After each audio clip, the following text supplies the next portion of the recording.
Hindi na nakalayo pa ang dalawang hinihinalang magnanakaw matapos silang agad na maaresto ng Pasay City PNP habang ang ninakaw na cellphone ay mabilis na naibalik sa may-ari. Salamat sa mabilis na pagresponde ng mga tauhan sa ilalim ng direktiba ni Chief PNP, Police General Nicolas Torre III na 5-minute response time policy.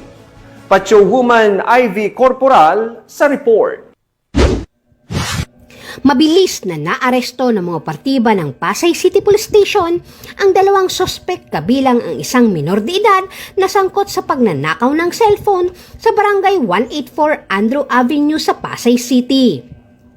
Kinilala ang mga naarestong sospek na sina alias Pangit, 25 anyos, isang e-bike driver at miyembro ng Sputnik Gang at isang 16 anyos na lalaking estudyante na kapwa residente ng Ilang-Ilang Street, Barangay 184 Marikaban ng nasabing lungsod.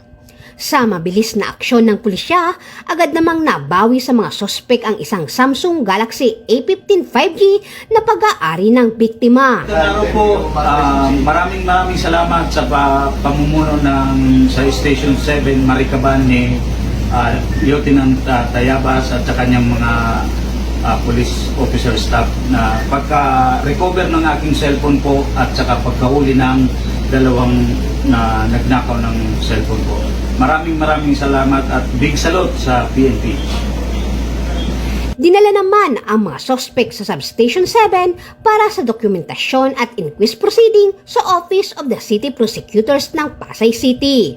Samantala, ang minor de edad ay itinuturing na child in conflict with the law ay mananatili sa kustodiya ng Pasay Youth Center alinsunod sa batas para sa proteksyon ng kabataan.